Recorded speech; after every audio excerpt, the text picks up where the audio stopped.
Meet Juhi, a soon-to-be bride, scouting the markets of Delhi for her perfect wedding dress. The only difference here, unlike her previous generations, she's not out shopping.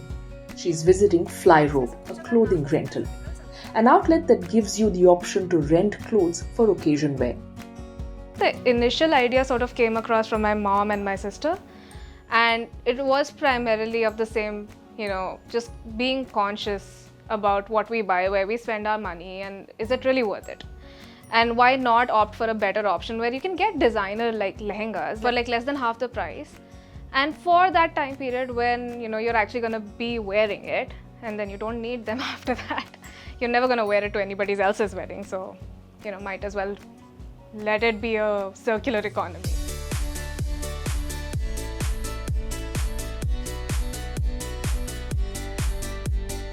Like Juhi, 37-year-old Apeksha, who's here to look for something for her sister's wedding, however, has a slightly different reason for opting to rent. The burden of in your hush and bush life, it is the best thing that somebody is taking care of your garments, and when you need it, it's there. And you can always change into new garments.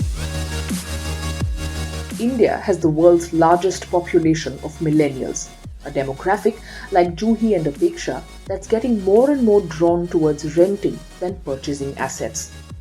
Being more social, financial and environment conscious, the urban youth is embracing the flexibility and affordability of the rental or shared economy model.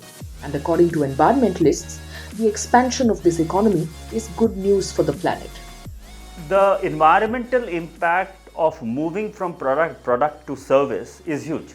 We need about 2.5 Earth to fulfill our resource requirement, whether it is energy, water, minerals. The amount of material we consume will require 2.5 Earth to fulfill sustainably. So we are basically eating into our future. Now the one way to reduce that is to reduce consumption of materials. Now rental economy provides that opportunity. If the same product which the market is trying to sell to everyone can be sold to many people and everyone can fulfill their need, then you have proportionately reduced the environmental impact.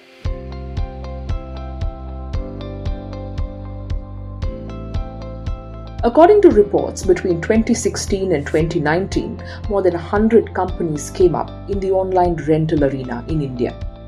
Traditionally, rental businesses meant small units in unorganized markets. Now, swanky rental stores tend to provide a wide range of occasion wear on rent in cities through stores and online apps. Achal Saini, the CEO of Flyrobe, believes practicality to be the driving force behind renting occasion wear. Renting a garment costs just 10 to 15% of the market price, which means one can save around 80 to 85% of their wedding wear budget and can access luxury without breaking the bank. And there are other benefits as well. I think storage is a hassle. In India specifically, our houses are, we don't have such huge houses that we can dedicate 2-3 rooms to closet space. Secondly, trends change. Today it's like a hot pink which is in. I spend like 2 lakh rupees buying a hot pink lehenga, and next year I don't feel like wearing it because it's completely out of fashion. Alongside clothing rental, the other segment spearheading the shared economy in India has been furniture. The country's market for rented furniture is around $800 to $850 million. Ashish is looking for a dining table for his home in Gurugram from City Furnish, an online platform for furniture and branded appliances. The order is booked, the product is packed and shipped and assembled at Ashish's home.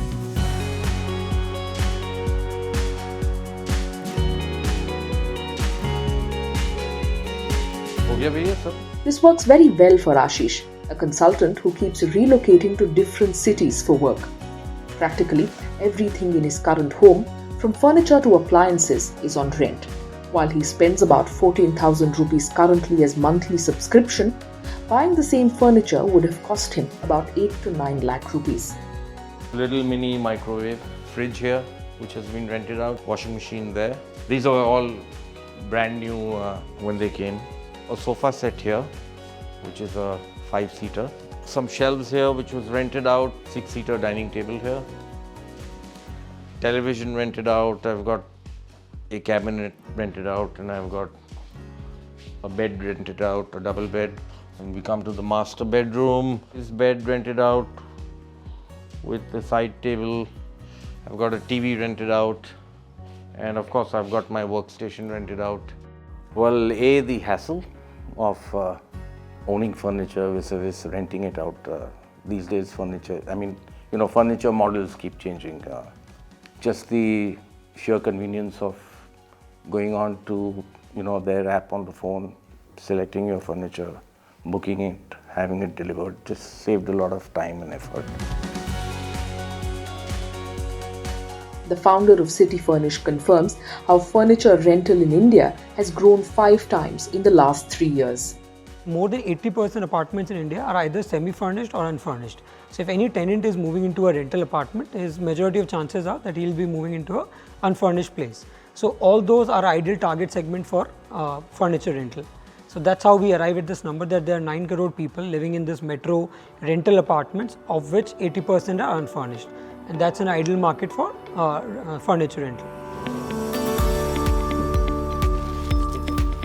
City Furnish caters to 5 Tier 1 cities, where the population between the age of 20 to 35 migrates more often for work or education and opts for asset-light living.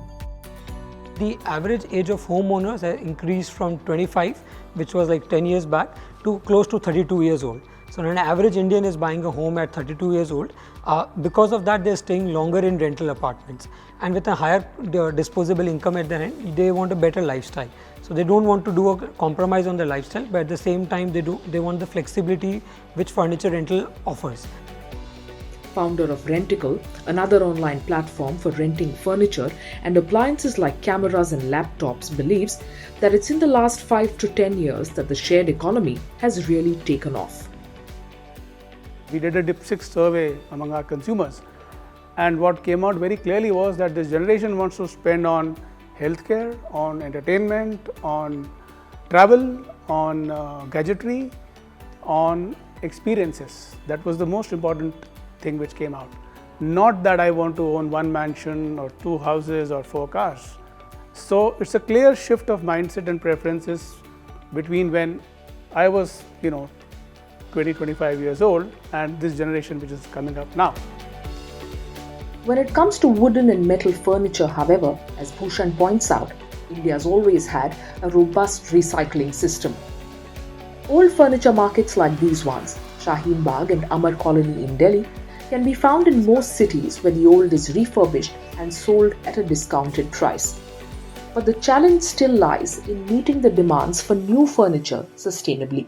We are making as many new furniture as we are trying to recycle, because generally the age of a furniture is at least about 20 to 30 years, and it will get into the market after 30 years.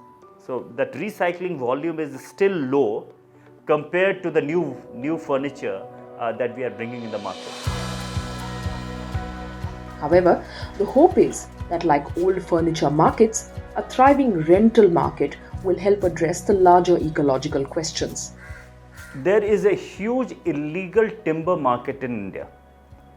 In fact, across the world, there is illegal primary forest timber which is coming from across the world, including Southeast Asia, to India and China. In fact, China would be the big illegal market.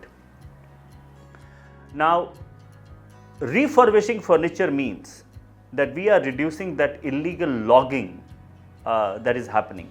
We are reducing the number of trees that we are cutting. We are reducing, the land requirement for growing those trees. Just on the top of our mind, so till now at City Furnish, we have rented out more than 90,000 assets, so 90,000 furniture items. Equivalent of that, if we have to say in number of trees, would be around 10,000 plus. So essentially, these 10,000 furniture items are getting reused, and it's becoming a part of the shared economy where you are using it and then some other person can utilize it. So you are essentially creating an efficient utilization of that asset. Mass rental brands are bringing a green shift to our existing economy, which centers heavily on consumerism. While millennials are breaking the old barriers of the past, it'll still take more awareness, better supply chains, and better consumer experience for the rental businesses to become more mainstream among the masses. Thanks for watching Eco India. If you like the story, please give us a thumbs up and subscribe to Scroll.in on YouTube.